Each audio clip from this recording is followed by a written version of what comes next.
Good morning. এদের বোধহয় meeting চলছিল। বাবা, ঘুম থেকে উঠে দেখি দুনিয়ার পায়রা। রাতেই বিস্কিট ছড়িয়ে দিয়ে জল রেখে দেই, মানে এরকম দেখিনি অনেক দিনের মধ্যে। আমি একটি গল্প পাঠ করে শোনাবো। এটা আমার নিজের লেখা এবং আমার গেট টুগেদার নাম। এটা আমার স্কুলের বান্ধবীদের থেকে তাদের ব্যবহারে খুব আঘাত পেয়েছিলাম। পেয়ে আমার মনে হলো এগুলো আমি লিখে রাখি, লিখে আমার দুঃখটা বের করে দিই। ওদেরও একটু লজ্জা দিলাম, কারণ এটা পাবলিশড হয়েছিল ম্যাগাজিনে, বিভিন্ন জায়গায়, এবং ওদেরও আমি মানে পোস্ট করেছিলাম। আমাদের যে কমন হোয়াটসঅ্যাপ গ্রুপ ছিল সেখানে পোস্ট করেছিলাম। যে যা বোঝার বুঝেছে ঠিকই। তো আমার মনে হয় এটা আপনাদের ভালোই লাগবে, কারণ খুব ছোটোবেলার বন্ধু যে খুবই ঘনিষ্ঠ ছিল, তার আচমকা এত ঈর্ষা যখন বেরোলো, যখন সে দেখলো আমার বই বেরিয়েছে, আমি এই করছি, আমি সেই করছি, সে সেটা নিতে পারছে না। তার কথা হলো সে একটা মানে বসে থাকা, কিছু না করা একটা গৃহবধূ। মানে আমি কেন এই বয়সে এত লম্ফজম্প করছি, আমিও তো এরকম থাকতে পারি। এখন যে যার মতো জীবন কাটাবে না। আমি যদি করতে চাই, আমার মধ্যে যদি কিছু থাকে কোয়ালিটি, আমি যদি কিছু করতে চাই, তাতে আমি কারোর ক্ষতি তো করছি না। এসে এটা কি খুব হাস্যকর নয়? এবং সে আমার বন্ধুত্বটা নষ্টই হয়ে গেল।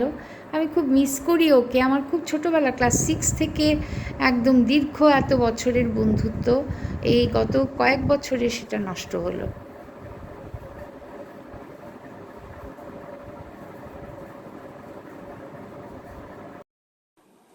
নমস্কার, আমি মৌসুমী ভট্টাচার্য একটি ছোট গল্প পাঠ করে শোনাচ্ছি, আমার লেখা গেট টুগেদার। আজ সোমার শ্বাস ফেলার ফুরসত হচ্ছে না। সকাল থেকে সাজো সাজো রব। কোনো মতে স্বামীকে অফিসে রওনা করিয়ে সে ঘর গোছাতে লেগে গেল। তার বাড়িতেই স্কুলের বান্ধবীদের গেট টুগেদার হবে।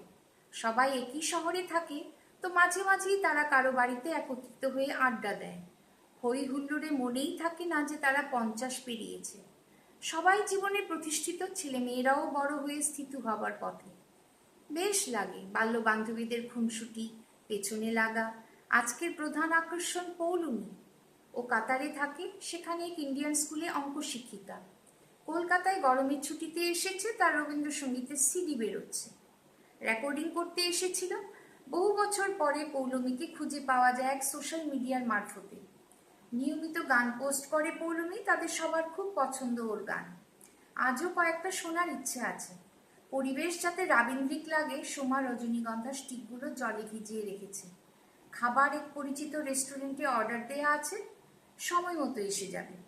ব্যাস, চান করে রেডি হয়ে থাকবে। চানে যাবে এমন সময় ফোন এলো। শুতুনুকা জানতে চাইলো কিছু ফুড আইটেম আনবে কিনা। সোমা মানা করলো, সে ট্রিট দেবে বন্ধুদের। একথা সে কথার পর শুতুনুকা বলল, তোরা তো গায়িকাকে একটু বেশি পাত্তা দিচ্ছিস। বড়লোক এনারাই একটু দেখাতে চাই পৌলুমি যে সে বেস্ট। আরে ওসব পয়সা দিয়ে সিডি অনেকেই বের করছে, কজন শোনে? সিডি তো আজকাল চলেই না। আরে গান আমরা সবাই শিখেছিলাম, এখন সংসারের চাপে ছেড়ে দিয়েছি। পৌলুমি ছাড়েনি। সোমা হতবাক হয়ে যায়। এমন অপ্রাসঙ্গিক কথা, তা আবার এত তীব্র ঈর্ষা মিশ্রিত। বিরক্তি চেপে বলে, হাঁ রে, বাঙালি বাড়িতে ছোটবেলায় মেয়েদের গান শেখানো হয়, কিন্তু পরে কজন চর্চা রাখে? ইচ্ছে থাকলে পারা যায় ঠিকই। পৌলমীর গলা খুবই ভালো, আর এখনও গাইছে, সেটাও প্রশংসনীয়। ওর প্রতিভা আছে। শুতুনিকা আরও কিছু বলতে যাচ্ছিল, কিন্তু সোমা শুনতে চাইল না। বলল, আয় আড্ডা দেব, আমার অনেক কাজ পড়ে, দেরি হয়ে যাবে। চান করতে করতে শুতুনুকার কথা ভাবছিল সোমা। অতীব সুখী, হায়দ্রাবাদ থাকে, মাঝে মাঝে কলকাতায় আসে। এখানেও ফ্ল্যাট আছে, গৃহবধূ। স্বামী বড় চাকরি, ছেলেও দাঁড়িয়ে গেছে। কিছু ভাগ্যবতী আছে যাদের জীবন খুব মসৃণ হয়, কখনো কোনো কঠিন পরিস্থিতির মোকাবেলা করতে হয়নি। শুতুনুকা এমনি একজন। ঘ্যান ঘ্যান করে নিজের কিছু না করার অজস্র ফিরিস্তি দিতে থাকে, যা খুব বিরক্তিকর। কারো সাফল্য দেখলেই ওর মনে হয় সে কিছু করলো না, নইলে তার মধ্যেও প্রচুর সম্ভাবনা ছিল। এরকম অদ্ভুত এক কমপ্লেক্সে ভোগে সে। একে একে সবাই এসে গেল, দুজন পড়ে আসবে, অফিস ফেরত, বাকিরা গৃহবধূ, কোনো সমস্যা নেই, সুগার প্রেশারজনিত সমস্যা ছাড়া। ছন্দা সুদীপা চলে এলো কিছু মিষ্টি নিয়ে। ছন্দা ভারী ভীতু, রাস্তাঘাট কিছুই চেনে না, যেখানে যায় স্বামীর সাথেই যায়। দীপ্তি রঞ্জিতা আধ ঘন্টার মধ্যে এলো, ব্যাস আড্ডা জমে উঠল। রঞ্জিতা খুব আমোদে হইচই করে বেশ জমাতে পারে। পৌলুমি এলো ট্যাক্সি করে, হাতে বেশ বড় প্যাকেট। এই যে প্রধানা অতিথি এসে গেছেন বলে সুমা দুহাত বাড়িয়ে পৌলুমিকে জড়িয়ে ধরল। পৌলুমি হাসি মুখে বলল, বাবা কত বছর পর দেখলাম তোদের, সবাই বুড়ি হয়ে গেছি। রঞ্জিতা একই রকম সুন্দর আছিস, ভারী হয়েছিস একটু। আরে আমি একটু খেতে ভালোবাসি আর ব্যায়াম যোগা এসব করি না, কিন্তু তুই ভারী ভালো দেখাচ্ছিস। স্কুলে যখন ছিলিস বড় রোগা কাঠি কাঠি ছিলিস। সত্যি পৌলুমির মধ্যে ব্যক্তিত্ব আর সৌন্দর্য মিলে তাকে ভারী আকর্ষণীয় লাগছে। তারপর বল, তুই তো আবার গায়িকা হয়েছিস। শুতনুকা কখন ঘরে ঢুকেছে কেউ লক্ষ্য করেনি। আরে না, আমার অনেক দিনের শখ ছিল রবীন্দ্রসঙ্গীত নিয়ে কিছু করি, আমার হাজবেন্ডও উৎসাহ দিল। লাজুক হেসে পৌলুমি জানালো, আমার তো জীবন সংসার ঠেলে ছেলে বড় করতেই গেল, নিজের জন্য সময় সুযোগ কোথায় পেলাম। আমার মা থাকতেন আমার কাছে, এখন মা নেই, ছেলেও অন্য শহরে চাকরি করে। এখন গান শুনি, গাইও, কিন্তু আফসোস হয় কিছুই করা হলো না।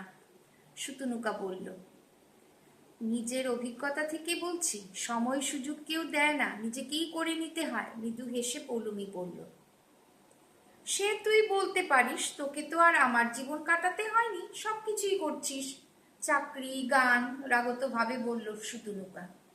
পৌলুমির মুখ কঠিন হলো। ব্যাগ থেকে সিডি বের করে রঞ্জিতাকে দিল। আরে আমাকে দিস না, শোনা হবে না, রাজনীতি করি, গণসঙ্গীতের চর্চাই হয়। আজকাল সিডি শোনে বলে তো জানি না, শ্লেষের সুরে রঞ্জিতা বলে।